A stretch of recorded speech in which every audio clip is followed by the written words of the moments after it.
రాష్ట్ర మంత్రివర్గంలో ఏలూరు జిల్లా నుంచి మంత్రిగా ఎన్నికైన నూజివీడు శాసనసభ్యులు కొలుసు పార్థసారథి ఈరోజు ఏలూరు జిల్లా తెలుగుదేశం పార్టీ కార్యాలయానికి మొట్టమొదటిసారిగా విచ్చేసిన సందర్భంగా వారికి ఘన స్వాగతం పలికిన ఏలూరు జిల్లా తెలుగుదేశం పార్టీ అధ్యక్షులు గన్ని వీరాంజనేయులు, ఏలూరు పార్లమెంటు సభ్యులు పుట్ట మహేష్ కుమార్, ఏలూరు శాసనసభ్యులు బడేటి రాధాకృష్ణ, చింతలపూడి శాసనసభ్యులు సాంగా రోషన్ కుమార్, ఉంగుటూరు శాసనసభ్యులు పచ్చమట్ల ధర్మరాజు, చింతలపూడి మాజీ శాసనసభ్యులు మంటా మురళీకృష్ణ, జనసేన ఏలూరు నియోజకవర్గ ఇన్ఛార్జ్ రెడ్డి అప్పలనాయుడు, మరడాని రంగారావు, ఇతర ముఖ్య నాయకులు ముందుగా స్వర్గీయ నందమూరి తారక రామారావు విగ్రహానికి పూలమాల వేసి నివాళులు అర్పించారు.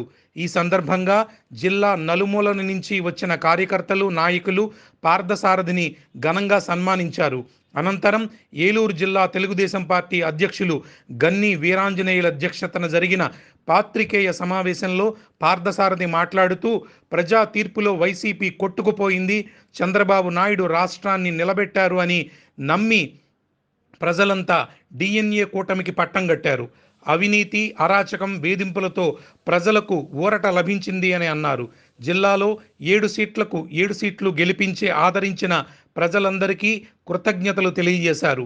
మీరంతా మాపై ఉంచిన నమ్మకాన్ని నిలబెట్టుకోవటం మా బాధ్యత అని అన్నారు. ప్రజా వ్యతిరేక పరిపాలనని అంతమొందించి చంద్రబాబు నాయుడు గారు, పవన్ కళ్యాణ్ గారు, మోడీ గారు, లోకేష్ గారి నాయకత్వాల్లో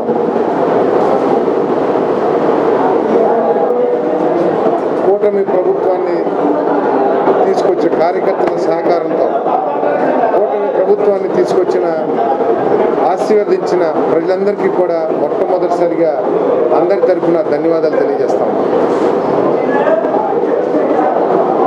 మరి ఏలూరు జిల్లాలో కేవలం గత ప్రభుత్వం యొక్క వైఫల్యాల మూలంగా ఈ రాష్ట్రంలో, ప్రత్యేకంగా ఈ జిల్లాలో అనేక గొప్ప పనులు, అంటే ప్రజలకి ఉపయోగపడే పనులు, రైతులకు ఉపయోగపడే పనులు, రాష్ట్రానికి అభివృద్ధి అందించే పనులు చతికిల పడిపోయినాయి అని చెప్పేసి మనం చేస్తా ఉన్నాను. దాంట్లో ముఖ్యమైనది ఆంధ్రప్రదేశ్ రాష్ట్రానికి లైఫ్ లైన్ ప్రాజెక్టు పోలవరం ఏదైతే ఉందో, వైఎస్ఆర్ ప్రభుత్వం చేతకానితనం మూలంగా అది ప్రాజెక్ట్ పూర్తి కాకుండా ప్రజలకి ఫలాలు అందుకోకుండా మధ్యలో నిలిచిపోయింది. కేవలం అహంకారంతో చంద్రబాబు నాయుడు గారికి, తెలుగుదేశం పార్టీకి పేరు వస్తుందనే ఒక నీచ ఆలోచనతో చింతలపూడి ప్రాజెక్టు సాగునీటి కోసం ఉపయోగపడే ప్రాజెక్ట్ని అర్ధాంతరంగా ఆపేసి తుప్పుపట్టే విధంగా చేశారు. అదే కాకుండా మరి ఈ జిల్లాలో ప్రత్యేకంగా పామాయిల్ రైతులు ఉన్నారు. ఈరోజు పామాయిల్ సాగు రైతులకి వరప్రసాదం లాంటిది. చాలా పంటల కంటే కూడా రైతును ఆర్థికంగా బలోపేతం చేసే పంట పామాయిల్ పంట. దానికి ప్రభుత్వం తరపు నుంచి ఎటువంటి సహకారం లేకోకుండా గతంలో చంద్రబాబు నాయుడు గారు ఉన్నప్పుడు ఈ హార్టికల్చర్ అభివృద్ధి కోసం డ్రిప్ ఇరిగేషన్ సదుపాయాలు కానివ్వండి, సబ్సిడీతో అనేక వ్యవసాయ పరికరాలు, వ్యవసాయాన్ని యాంత్రీకరణ చేయాలనే ఉద్దేశంతో అనేక సబ్సిడీలు ఇచ్చేవారు. ఆ సబ్సిడీలన్నింటినీ కూడా ఎత్తివేసింది వైఎస్ఆర్ కాంగ్రెస్ ప్రభుత్వం. పామాయిల్ మొక్క కేవలం 10 రూపాయలకి తెలుగుదేశం ప్రభుత్వంలో ఇస్తే దాన్ని ఈరోజు 400-300 రూపాయలకి కొనుక్కోవాల్సిన దుస్థితికి ఈరోజు రైతులు ఇబ్బంది పడుతున్న పరిస్థితి. వీటన్నిటినీ కూడా పరిష్కరించడం కోసం, అదేవిధంగా మామిడి రైతులకి అనేక సమస్యలు ఉంటే ఆ సమస్యలు మాకు పట్టవు అన్నట్లు గత ప్రభుత్వం వ్యవహరించిన తీరు మనందరికీ తెలుసు. ఆ విధంగా కాకుండా చంద్రబాబు నాయుడు గారి నాయకత్వంలో, పవన్ కళ్యాణ్ గారి నాయకత్వంలో, అదేవిధంగా బీజేపీ లోకేష్ గారు అందరి నాయకత్వంలో మన జిల్లా సమస్యలు పరిష్కరించడానికి అత్యంత ప్రాధాన్యత ఇస్తామని చెప్పేసి మనం చేస్తా ఉన్నాను. చంద్రబాబు నాయుడు గారి సహకారంతో, అదేవిధంగా మన ఎంపీ గారు ఉన్నారు, మన ఎమ్మెల్యేలు ఉన్నారు, ఉత్సాహవంతులైన ఎమ్మెల్యేలు, అదేవిధంగా యువకుడు, అన్ని విధాల పనిచేయగలిగిన శక్తి సామర్థ్యాలున్న ఎంపీ మనకు ఉన్నారు. కాబట్టి మన సీనియర్ నాయకులు, కార్యకర్తల సహకారంతో పోలవరం ఏదైనా సరే అది రాష్ట్ర ప్రభుత్వ ప్రియారిటీలో నెంబర్ 1గా ఉన్న విషయం మనకు తెలిసిందే. చంద్రబాబు నాయుడు గారు దాన్ని తప్పుకోకుండా 5 సంవత్సరాల్లో తెలుగుదేశం ప్రభుత్వం సమయంలోనే పోలవరం ప్రాజెక్టుని ప్రారంభిస్తానడంలో ఎటువంటి సందేహం లేదు. అదేవిధంగా చింతలపూడి ప్రాజెక్టుని కూడా తప్పకోకుండా ఈ 2 రాబోయే 2 సంవత్సరాలనే పూర్తి చేస్తానికి అన్ని విధాలా కూడా చర్యలు తీసుకుంటామని చెప్పేసి మనం చేస్తాం. ఇంకొక ప్రధానమైన రంగం ఇక్కడ అక్వా రంగం. ఈ దేశంలోనే మన అక్వా రైతులు తలమానికంగా ఉన్న విషయం అందరికీ తెలిసిందే. అక్వా ప్రొడక్ట్స్ అంతా కూడా దేశంలో నలుమూలకే కాకుండా ప్రపంచవ్యాప్తంగా కూడా వెళ్తున్న పరిస్థితులు, ఎగుమతులు చేస్తున్న పరిస్థితులు మనకు తెలుసు. దానికి ప్రభుత్వం తరపు నుంచి ఎన్నో మాటలు చెప్పినా, ఎన్నో అబద్ధపు హామీలు ఇచ్చినా అవన్నీ కూడా అమలు కాకపోవడం మూలంగా వాళ్ళంతా కూడా తీవ్ర ఇబ్బందుల్లో ఉన్నారు. మరి అక్వా రంగ రైతులతో మాట్లాడి వాళ్ళ సమస్యలు ఏ విధంగా పరిష్కరించాలో తప్పకుండా మేమందరం కలిసి మేము అక్వా రంగ రైతులకి వాసనగా ఉంటామని చెప్పేసి కూడా సందర్భంగా మనం చేస్తాను.